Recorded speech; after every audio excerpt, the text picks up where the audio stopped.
Are you intimidated writing DAX formulas in Power BI? Well, I'm going to show you the similarities as well as the differences between formulas in DAX in Power BI versus formulas in Excel. And I want to reassure you, because if you are familiar with Excel formulas, but you are new to Power BI and DAX, stands for Data Analysis Expression, it might seem a little bit intimidating at first, but I am going to be here with you to help simplify that. So what is DAX? DAX stands for Data Analysis Expression, and it is a formula language. And it's very, very similar, purposefully so, to formulas that you write in Excel. However, DAX was created specifically for Power BI, Power Pivot, and Analysis Services. Those are the three places where you are able to use the specific DAX functions and the whole setup and the way that you can do things. But using DAX lets you create powerful data models, you can perform calculations, and ultimately it may help you create better data-driven decisions. So DAX operates with a combination of functions, operators, and values, and they all work together to manipulate the data. It is used to calculate three things. We can make columns, we can make tables with our data, but the main thing that you really create with DAX are called measures, which are stored calculations. Now let's take a quick look here in the Power BI desktop, because that is where you write DAX in Power BI, in the desktop, not in the service currently. But when you go to write DAX, one of my favorite sayings I say every time in class is Microsoft loves options. So you are going to see a bunch of different buttons named the same way in a variety of places. And Microsoft does that for you just to make it easier to find. And no matter where you're at, you're really going to have the option to add these DAX calculations. So first off, remember we can make three different things: columns, tables, and measures. Right here, I'm in a Power BI report in my home ribbon. Right here at the top, I have the ability to add a new measure. I can also go over to my modeling ribbon, and in my modeling ribbon, I have a new measure button, as well as a new column and a new table button. I also have these buttons if I go over on the left side. If I move from my report view to my table view or to my model view, I'm able to write DAX in all of these places. Now, what happens when you actually click on one of these buttons? Let's click on the new measure button.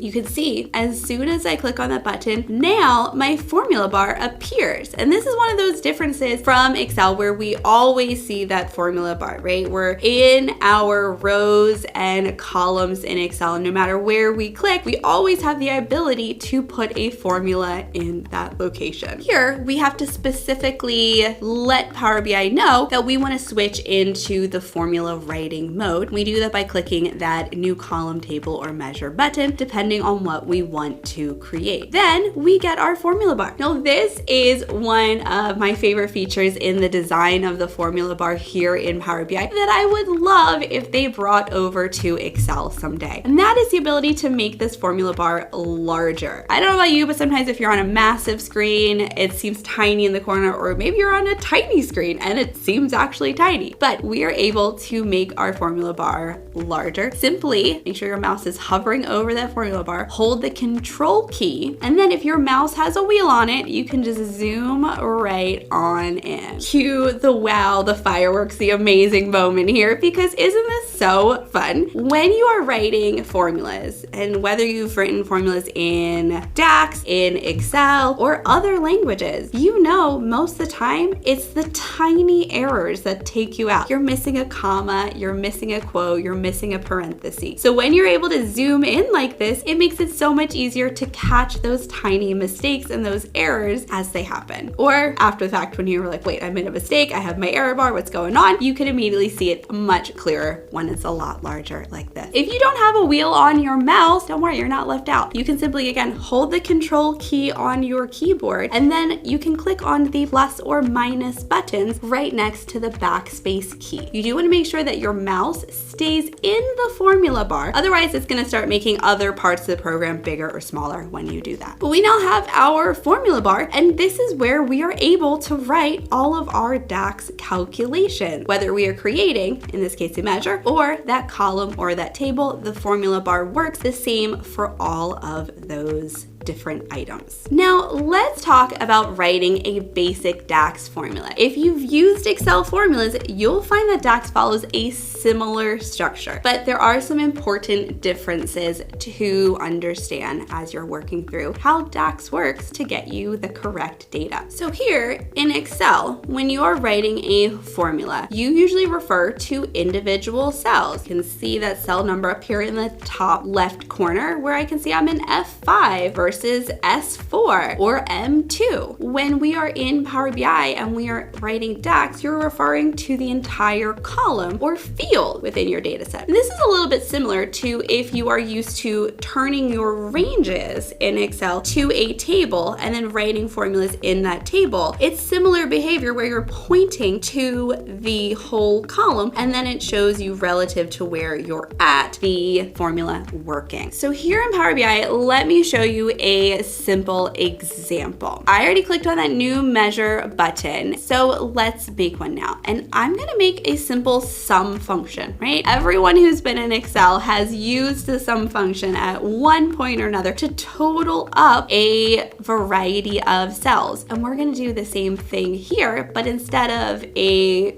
range of cells, we are going to sum up an entire column of data. So when you are writing DAX, everything that is on the left side of the equal sign is the name of the formula that you're writing. So the name, whatever we name this, we are gonna see this appear over here on the right side in our data pane. And that way we're then able to take the item, that calculation we've created, and bring that into our visuals on our report page to utilize the number we've generated. So everything to the left is the name. That one though is a line number, because for complicated DAX, a little bit longer formulas, it is best practice to space things out. So you can see if you do a shift enter, you can space things out, put different parts of the formula on different lines, and that way it's easy to again see what are you writing, make sure you have all the parts you need, and also make sure there are no mistakes. So I am going to name this measure sales.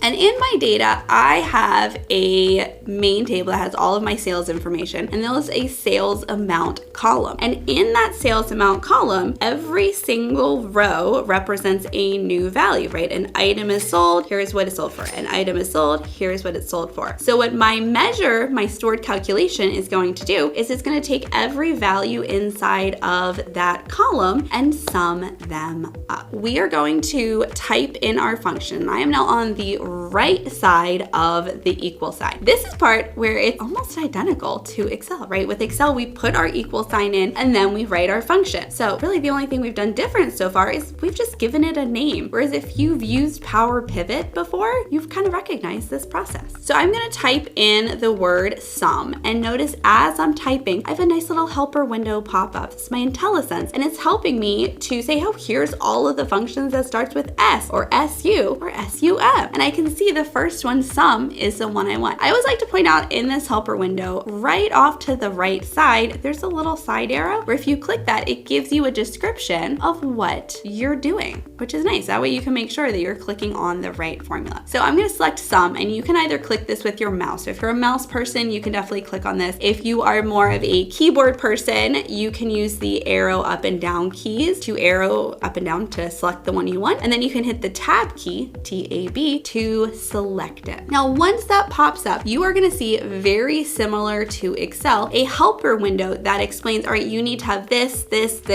all of these parts to make the formula or the function work correctly. Depending on which one we are on, we're gonna see that highlighted blue. So when you're working on a longer function that has multiple parts to it, as soon as you put in the comma to move to the next section, it's gonna highlight that section blue so you understand which part you're working from. Make sure you're kind of staying straight with where you are at in the formula. So for the sum function, all I need to do is tell it what column of data to sum sum up. And in this case, to make our DAX work a little bit quicker, it's always best practice to tell it the table that the column is on. So my sales column is on my internet sales table. And to reference a table as quickly and efficiently as we want to be, we are going to put in a single apostrophe. As soon as I type that in, look what happens in my formula bar. It gives me all of my different tables. They're all in alphabetical order right now. And then next to them in square brackets is the column. So you can either scroll from this list. So if you see it right away, you can just start scrolling. Sometimes you need to type in a few letters just to generate your response quicker. In this case, I'm going to start typing in the table that I want. And now in the table, I can see it's the internet sales table right here. I can either hit tab to select that and then move to the next part, the column reference, which requires a square bracket, or I can just scroll down to find the one that I want. Either one works for you. It really just depends on personal preference. I'm going to simply click right here. And again, you can click with your mouse or click the tab key on your keyboard to select this table column combo. So all I'm doing right now is I'm using the sum function in DAX to go to the internet sales table and to sum up all of the values that are in the sales amount column. Now I would need one thing to make this formula actually complete. DAX is a very symmetrical language. If we start with a quote, we wrap that with a quote. If we start with a square bracket, putting a square bracket at the end of that section. We started our sum function with a opening parenthesis, so I need to put a closing parenthesis at the end. And you can see as soon as I put that in, it went blue before it was red. And so now I can see those are matching pairs and I have this perfectly filled out. Now all I have to do is I can hit enter or I can hit the check mark here and my measure will be complete. It will be written and I can see the name has adjusted over here on my data pane. And as soon as I see that name adjusted, I know that my measure is saved here in my data. Now, a major difference between Excel and DAX is how it handles context. In Excel, a formula works with specific cell values, whereas DAX uses something called row context and filter context. These concepts determine what data gets included in your calculation. Filter context is what makes DAX incredibly powerful. So for example, if you place a measure into a visual on a Power BI report, DAX automatically adjusts the calculation based on any filters applied, like a date range or any product categories. In my report here, I have various measures pulled in. I have a sales measure just by itself showing all of the sales, but I can also pull that sales measure in and have that shown related to the year and